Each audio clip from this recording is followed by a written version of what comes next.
What if I told you that 2,000 years ago, a group of men figured out the exact blueprint for inner peace, unbreakable discipline, and a life without regret?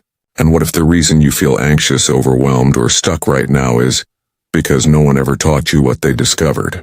Today that changes. Welcome to Wisdom of the Stoics. I'm going to walk you through 12 Stoic principles that, if you apply them starting today, will completely transform the way you think, feel, and live. Stay until the end, because Principle 12 is the one most people never hear, and it might be the most powerful of them all. Imagine a man who wakes up before sunrise every day, sits quietly and spends time preparing his mind not for the perfect day but for the hardest one. He knows that before the sun sets something will go wrong. Someone will disappoint him. Something he loves might be taken. His plans might crumble. And he is completely at peace with that. That man was Marcus Aurelius, the most powerful ruler in the ancient world. He commanded legions, governed millions, and faced constant war, plague, and betrayal. Yet every morning he wrote in his private journal, and not about power or wealth, but about how to be a better human being. His philosophy, Stoicism, founded in Athens around 300 BC by a merchant named Zeno of Citium. Stoicism spread across the ancient world and shaped the minds of emperors, generals, and slaves alike. And here's what makes it extraordinary. It wasn't academic philosophy meant to be read in ivory towers. It was practical, tactical, a survival manual for the human soul. The Stoics believe that you cannot control what happens to you, but you always control how you respond. And in that response, that's where your entire life is decided. All right, let's begin. Principle number 1, the dichotomy of control. Make the best use of what is in your power and take the rest as it happens. Epictetus. This is the single most important idea in all of Stoicism, and once you truly understand it, truly feel it in your bones, your anxiety will drop by half overnight. The Stoics divided all of human experience into two categories: things within your control and things outside your control. What's within your control? Your thoughts, your judgments, your intentions, your effort, your character. What's outside your control? Everything else, other people's opinions, the weather, the economy, whether you get the promotion, whether your flight is delayed, whether people like you. Now here's where most people suffer. They spend enormous amounts of emotional energy trying to control things they cannot control. They lie awake at night worrying about what someone thinks of them. They spiral into anxiety about the future. They rehash the past with bitter regret. The Stoic response: let it go. Not because it doesn't matter, but because your suffering over it changes nothing, while your focus on what you can control changes everything. Epictetus, who was born a slave and became one of the most celebrated philosophers in history, taught this principle from the most brutal possible position. He had no freedom, no wealth, no power over his circumstances, and yet he was by all accounts one of the freest men who ever lived, because he understood the only chains that truly bind a person are theons inside their own mind. Today's practice: write down 3 things you've been worrying about. Then ask yourself, can I actually control this? If no, practice letting it pass like a cloud. If yes, take one action on it right now. Principle number 2, amore fati. Love your fate. Don't seek for everything to happen as you wish it would, but rather wish that everything happens as it actually will. Then your life will flow well. Epictetus. This principle goes on step beyond acceptance. It doesn't just say tolerate what happens to you. It says love it. Amore fati. Love of fate.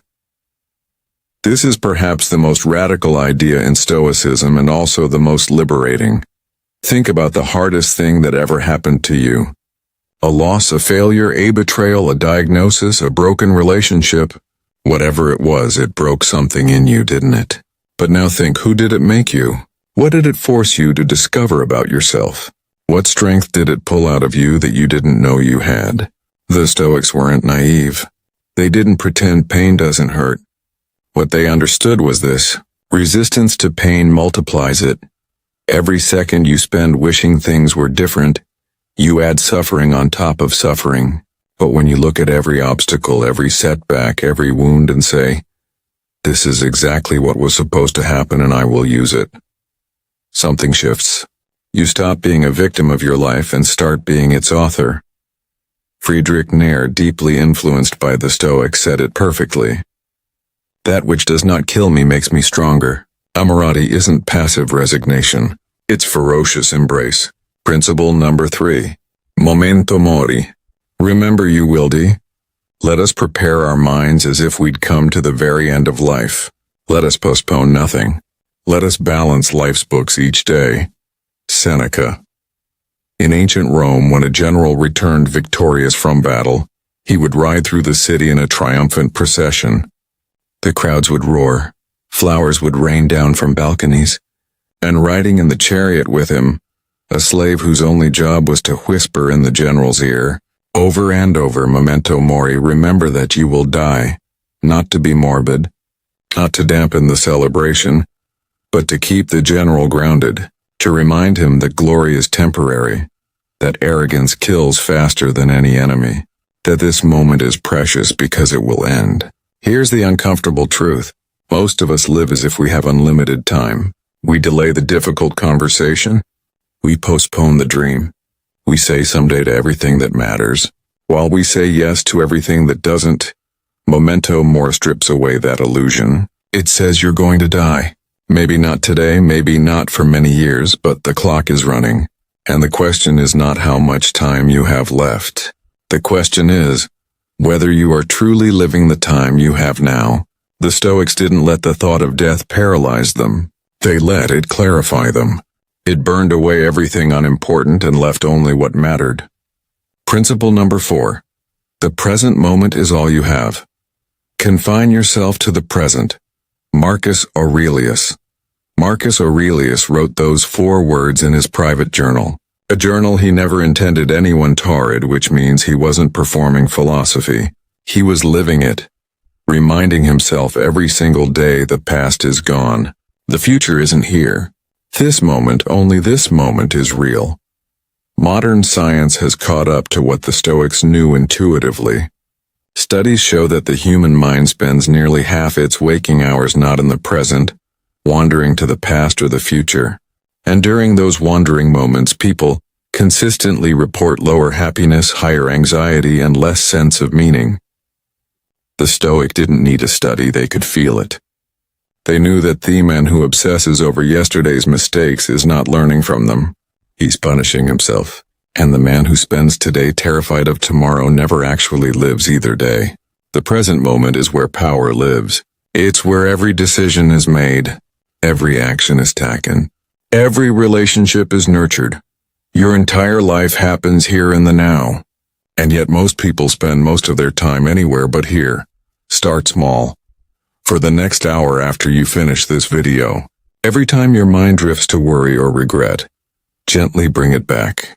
Not with frustration, with curiosity, like a river returning to its banks after a storm. Principle number 5. Negative visualization. Prepare for the worst. He robs present ills of their power who has perceived their coming beforehand. Seneca.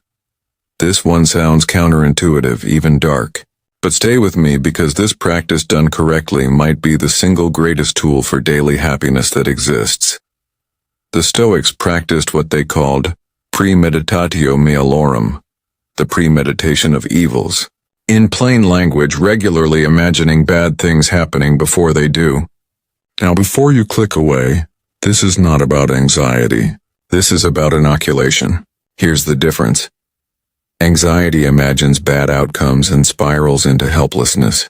Negative visualization imagines bad outcomes, prepares a rational response, and then returns to the present with deep gratitude for what you still have.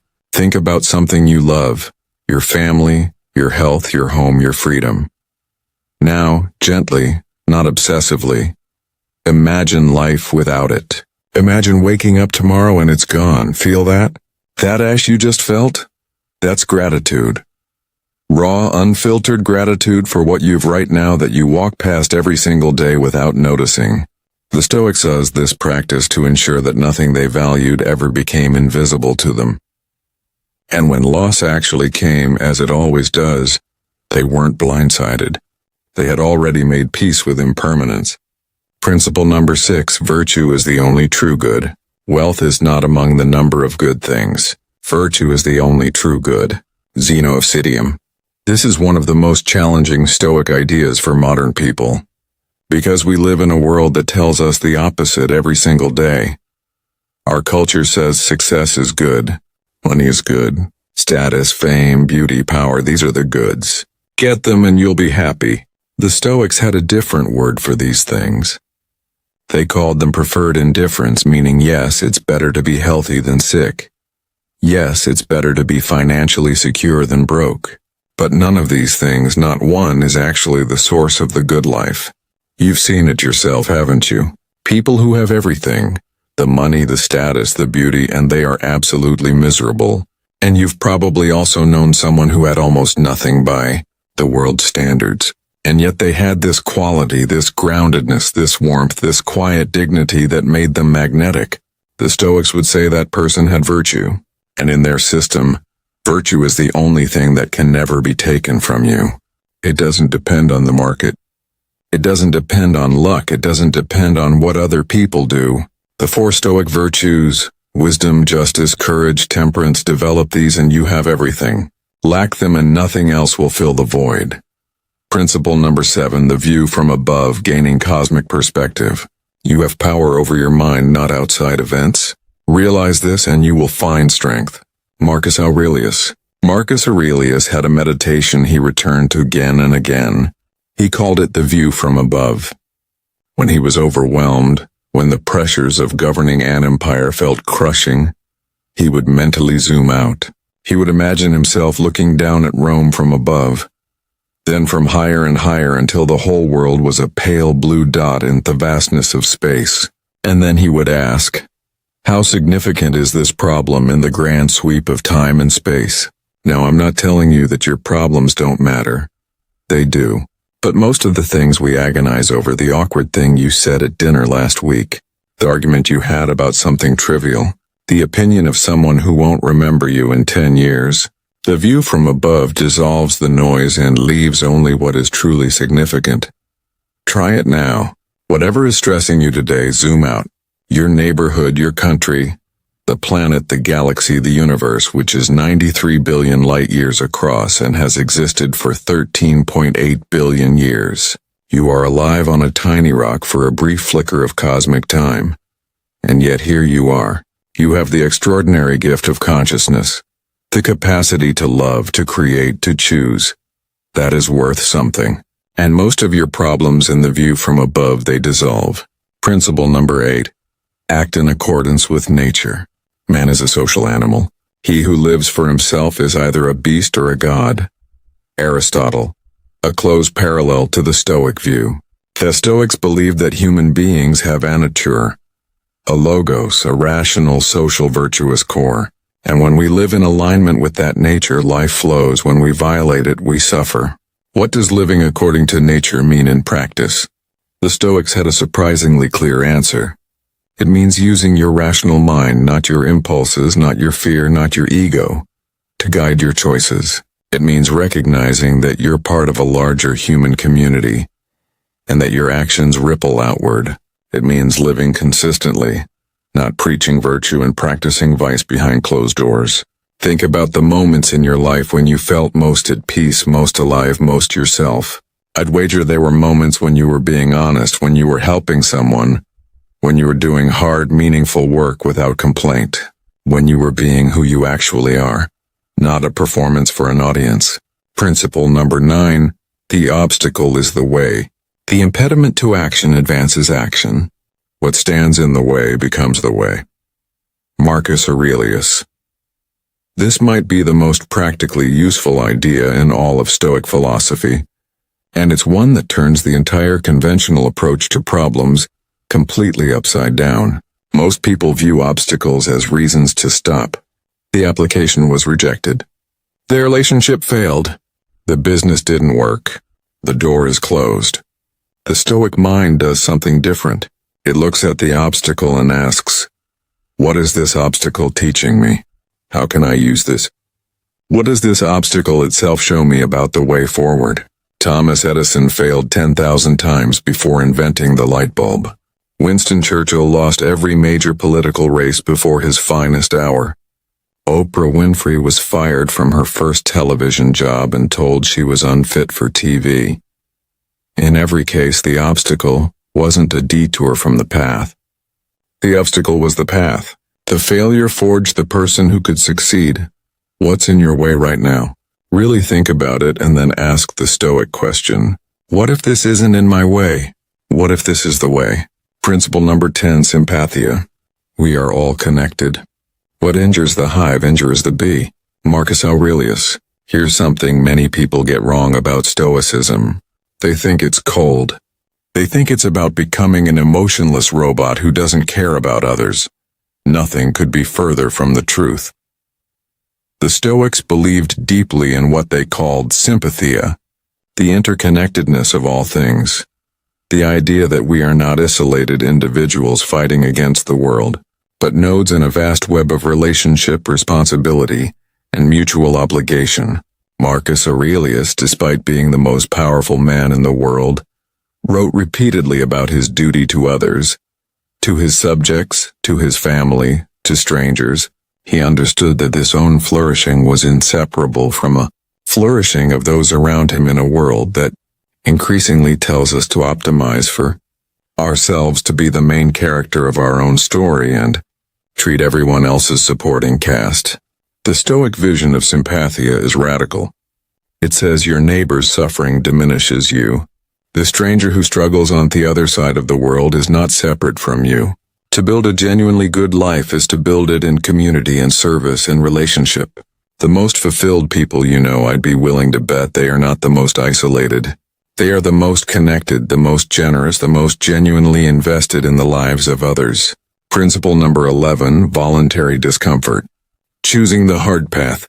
Set aside a certain number of days during which you shall be content with the scantiest and cheapest fare with coarse and rough dress, saying to yourself, is this the condition that I feared? Seneca, one of the wealthiest men in Rome, regularly slept on a hard floor, fasted, wore rough clothing, and walked in the winter cold, not because he had to, but because he chose to. He wanted to prove something to himself, to test whether his sense of well-being depended on comfort, to discover whether he could endure hardship with grace. And each time he came through, he felt freer, not less comfortable, but less dependent on comfort. This is one of the most counterintuitive and most powerful practices a modern person can adopt. While live in the most comfortable era in human history, we have temperature-controlled everything, instant entertainment, on-demand food, near zero friction in almost every area of life. And we have never been more anxious, more fragile, or more unable to handle adversity. The Stoics understood that comfort pursued endlessly becomes a prison, that a person who cannot function without air conditioning, without their phone, without their morning coffee, that person is not free. They are owned by their comforts. Voluntary discomfort breaks that ownership.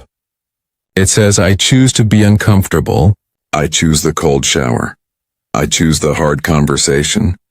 I choose the difficult training. Not because I enjoy suffering, but because I refuse to be afraid of it. Start small. Tonight, skip one indulgence you'd normally reach for. Tomorrow morning, take 30 seconds of cold water at the end of your shower. These small acts of chosen discomfort build a muscle, and that muscle over time becomes invincible. Principle number 12, eudaimonia, the flourishing life. Waste no more time arguing about what a good man should be. Be one Marcus Aurelius. We've arrived. Principle 12. And I saved this one for last. Because it isn't really a technique. It isn't a practice you do on Tuesdays. It's the destination that all the other principles are pointing toward. The ancient Greeks had a word eudaimonia. It's often translated as happiness, but that translation is misleading. Happiness suggests a feeling, a mood, something that comes and goes. Eudaimonia means something far deeper. It means flourishing, the full realization of your potential as a human being. A life well lived not by the world's standard but by the standard of your own best self. And here is the Stoic secret to eudaimonia. The thing that separates it from every other philosophy of happiness in history. It doesn't depend on what happens to you. Let me say that again because it's worth sitting with. A flourishing life in the Stoic view is available to you right now, regardless of your circumstances, your bank account, your relationship status, your health, your past or your future, because eudaimonia is not built from external conditions. It is built from internal choices. Specifically from the consistent choice to live with wisdom, justice, courage, and temperance, to use your mind rightly, to treat others well, to face what comes with grace, to act always according to your deepest values. Marcus Aurelius faced plague, war, betrayal, and the deaths of his children. Epictetus was born into slavery. Seneca faced execution, and all three by every account lived with a depth of peace and purposefulness that most people, even those with every advantage, never find. Their secret wasn't luck. It wasn't talent. It wasn't circumstances. It was philosophy. The daily, consistent, deliberate practice of choosing who they would be, regardless of what the world threw at them. You have within you right now everything you need to deal with whatever the world can throw at you. Brian Tracy, echoing the Stoic tradition. The Stoics would agree, and they'd add, you don't just have what you need. You have the capacity for something extraordinary, a life so grounded, so purposeful, so free from fear and petty suffering that people around you wonder what your secret is. Now you know. It's 2,000 years old and it works. Let's bring it home. 12 principles, 2,000 years of wisdom, and one simple truth running through all of it. You are not a passive passenger in your life. You are the driver, and the wheel has always been in your hands. The Stoics didn't promise you a life without pain. They promised you something better, a life in which pain no longer has power over you, a life in which you meet each day with clarity, purpose, and unshakable inner calm. That's not a fantasy. That's a practice. And it starts the moment you decide it does. Quick recap: your 12 principles. 1. Focus only on what you control. Release the rest. 2. Love your fate, including its hardships. Or remember you will die. Let it make you fully alive. 4. Live in the present moment. Power only exists here. 5. Visualize loss to amplify gratitude. 6. Virtue is the only lasting good. 7. Gain perspective. Zoom out from your problems. 8. Live in alignment with your true nature. 9. The obstacle is the way forward. 10. You are deeply connected to others. Act like it. 11. Choose discomfort before it is chosen for you. 12. Eudaimonia. The flourishing life is built from the inside out. The Stoics are gone, but their words, their journals, their letters, their lectures survived. Not because they were famous, but because they were true. And now those words are in your hands. What you do with them, that's up to you. That's always been up to you. And if you're new here, welcome. We go deep on Stoicism, ancient wisdom, and the philosophy of all well-lived life. Subscribe and turn on notifications because every week we publish content designed to make you sharper, calmer, and stronger. There's a playlist linked right here of our most powerful Stoic videos. Start there. Your future self will thank you. Until next time, stay grounded, stay purposeful, and